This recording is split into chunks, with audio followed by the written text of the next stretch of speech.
Ho, ho, ho! Hello, everyone. This is Behold Your Crypto. I'm your host, Brendan Murphy, and I hope everyone is ready to hold and then buy, because this crypto market is looking pretty attractive right now. As of now, Bitcoin is at $13,700. Litecoin is at $265 and Ethereum is at $650.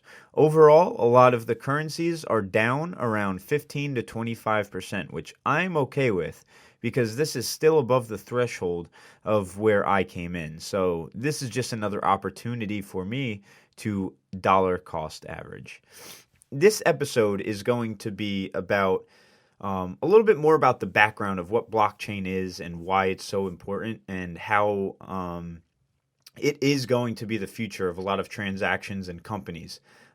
This is where a lot of people are getting caught up in this whole what the value of Bitcoin is and yada yada yada. Yet, if I bring up technological determinism, Moore's law, automation, they can't even have a conversation with me. So this is where I find it funny that people can be, negative Nancy's and Debbie Downers about this technology that they don't even understand, yet IBM is all over. Amazon is all over. Google is all over. Just as a tech guy, I could it drives me nuts when I get into arguments with people because they can't even use this vocabulary, and yet then when I dumb it down, they still don't get it. So I'm going to go over some of the key topics that will hopefully make blockchains a little bit more comprehensible. So the first one is technological determinism. A lot of people know what determinism is, but not incorporated with technology, right? And this is essentially the idea that society wants technology to help them achieve things, right? This has happened since the Stone Age, making tools with stones and, making hammers, making a fire, making clothes, right? All of this technology helped us build things. It helped us get into the agricultural stage, into the farming the hunting gathering stage, and then the agricultural stage.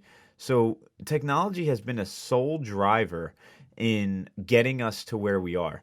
And a lot of people in my field would agree that it shows no sign of stopping, right? Humans just keep building things that increase the use of technology, right? And this doesn't have to be digital technology, right? Yes, you have the social medias, you have all the computers, the graphics, everything, and now blockchain. But technology started off, way much simpler. One of the best uses of technology that I always love to describe to students when I can is the thought of the pencil and the eraser, right? Technology started off with just creating, not all technology, but people created pens and pencils, right? Then they came into a problem. They needed to erase, right? So what did they do? They created an eraser, and the eraser went through several iterations. You can do this research yourself, but there was at a point where they were using the same chemicals that you use to make bread, right? Then they started to reformulate it. Essentially, it became rubber, and some people have a hard time understanding that when you're actually rubbing an eraser over, lead, there's actually a chemical reaction that's going on there. It's not just somehow magically erasing things, right? So there's a lot of technology behind an eraser. But it's the fact that we wanted technology to solve a problem, right? First, we wanted to write something to communicate, right? So semiotics right there. Let me influence what the person seeing this is going to think by giving them some kind of relative and relatable, writing, language, picture, so that they can understand what I'm trying to say. Then we said, oh man, I'm making mistakes, right? I need to be able to erase this. So we made erasers, and essentially technology just built on itself, right? A great example of how we know, or a great trend of how we know technology is definitely taking over, And I'll try to go into this maybe later because I'm a Neo-Luddite, and I'll bring that up later. So this kind of thinking is possibly scary, possibly not. But look at Black Friday, right? It is still a very popular in-store, fandom, right? People love going in to get the TVs and everything, but online sales have totally taken over, right? So this idea that technology once again is taking over the human aspect of going out, buying something, going to a store, just kind of shows that there's a trend. Technology is here and it's not going anywhere. Um, and this brings me to Moore's law, right? This is huge if you're in if you're in sorry if you're in information technology. This was started by Gordon Moore in 1975, and it went through some changes in terms of the calculations and such. But essentially, there was this range around 12 to 18 months.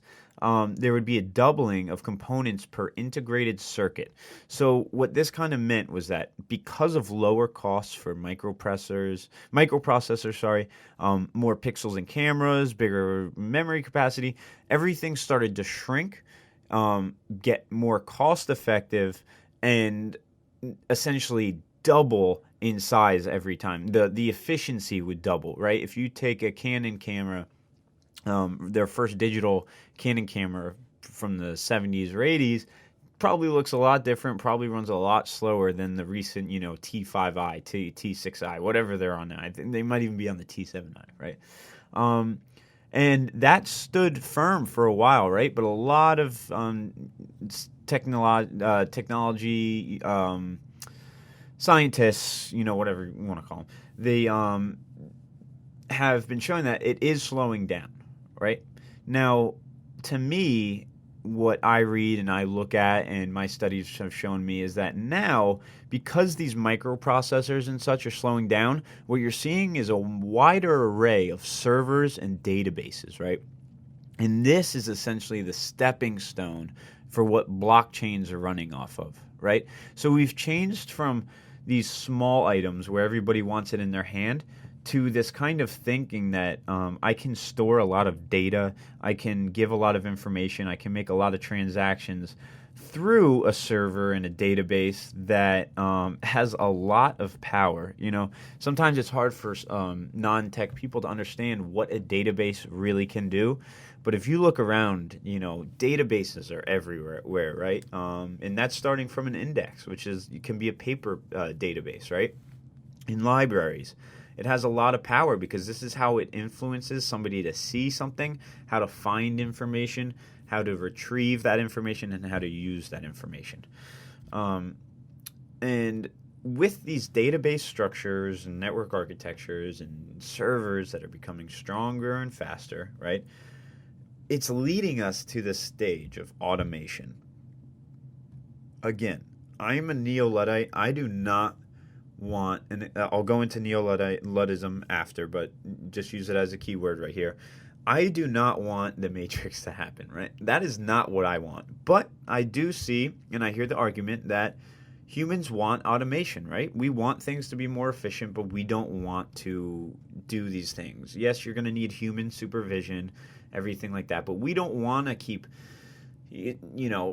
playing the security guard. We want the computers to do it for us, right? We want them to alarm us when we actually need to do something so that our lives become more efficient.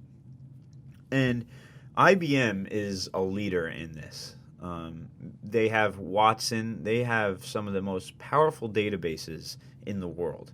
And they are all over blockchain technology. And this is actually taken from one of their sites on blockchain, on IBM's website about blockchain, right? So I'll just take a quick read of this.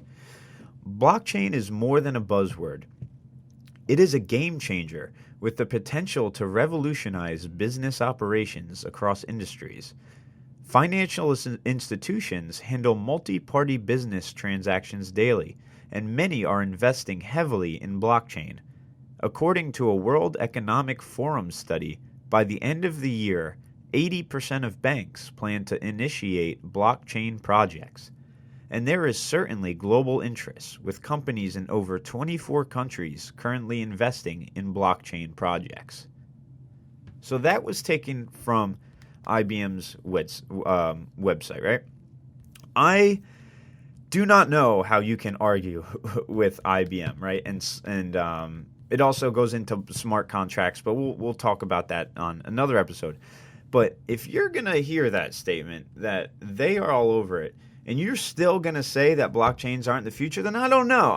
Maybe I can't argue with you. Maybe you're just so stubborn that you just don't want to hear my argument, and you don't have any valid basis for it other than, oh, Bitcoin doesn't have any value. And you know what? I've been hearing this from people. Some people still think the dollar is backed by gold. You know, it's like you're going to first say that people like Amazon, IBM, and Google, like, you're going to say that they're dumb, you know, for thinking that blockchain isn't going to happen. And then you're going to say that the dollar is backed by gold, so that gives it value. No, the U.S. dollar is just built on essentially this credit system because we've been running on it for so long, right? And it's kind of scary because, I mean, realistically, it could crash, you know, and then we just stimulate the economy by throwing random money at it. You know, I believe in capitalism. I think it's great, but, I mean, it's not as solid as a foundation that some of these people make arguments for, right? I'm actually giving people the information to show them what blockchains are, and they just don't want to listen. So, you know, if you're listening to this, hopefully I've been giving you enough information that you can't really negate the argument as a whole, because I can understand one-on-one. It's hard to have these kind of conversations. But now sitting here listening to the conversation about what blockchains are, hopefully you can kind of understand a little bit more. And also, we'll go into the idea of automation, right? What a neo-Luddite is, right? It's built off the idea that there was this anti-technological movement called Luddism, right? This was the extreme, kind of like, let's take down the mill presses. This is back when mill presses in Britain were big. They wanted to break down these machines because it was taking their money and they weren't getting as much work, right? Now it's transformed into simple things in thinking that technology kind of reduces democracy, right? People with better technology are going to, you know, almost run the world, right? If you think about it, very simply, if I have a gun and you don't, right, who's going to win? If you're a farmer and I have my hands and you have a John Deere tractor, who's going to win? If I work an hour away from my home and you have a car and I have a bike, who's more likely to get to work every day on time and, you know, function? Let's say you have to go on a highway. Good luck to the guy on the bike, right? And a neo-Luddite would just say, hey, why don't we try to even this out, right? I get it. Cars are big. Everybody loves to have a car. But why not ensure having a bike path on every highway? Does that really hurt us that much? Is it that hard to add this to an infrastructure to make sure that we're not losing this human aspect to the technology, right? So that's why I'm a firm believer in neo-Luddism. And I think it's a big concept to think about now, because you have so much digital technology that especially the younger generations are going to be enveloped in, right? I know a lot of people going into college for the first time are just throwing digital books. They're not expecting to not have an actual book. Yes, it saves you money, but have you actually ever studied, taken notes with a digital book and learned? You haven't. Colleges are kind of going through this guinea pig stage where they just expect their students to know how to do it. And I don't think that's right. I think there needs to be things like people like to touch things to make them help understand, right? So a neo-Luddite like me just thinks there needs to be things. I call it light technology, L-I-T-E. So like Luddite technology. Just slowing down some of the movement of technology, right? But maybe I'll make a whole episode on that. Last thing to say is that I'm not a firm believer that this necessarily will happen, but a lot of Silicon Valley does, right? Their end goal is to have fully automated processes that make no human actually work, right? So I could sit at home, have my company running. I don't have to have any workers. I don't have to ever go to work. We're just going to have automated systems that do it all. Some people are believers in this. I hope it doesn't necessarily go that far. I love to work. I am a workhorse. My first episode, I went to work 7 to 2, finished my 17-page paper, and just went to podcasting, right? I love to do this stuff. So that's why I find it highly, odd that people would want some kind of fully automated service like that. That sums up this quick episode of blockchain speak, right? We talked about technological determinism, Moore's law, and automation, and how all of those essentially build the backbone of where we are with blockchain technology. Again, if you have to contact me, you can message me or email me, at beholdyourcrypto@gmail.com. My Twitter is still being worked on. I have it up if you would like to message me on there, but I will respond very quickly, but I can understand, I don't have many followers yet. So thank you for being an early adopter of this podcast, and I hope you are enjoying it. Thank you very much, and enjoy your holidays.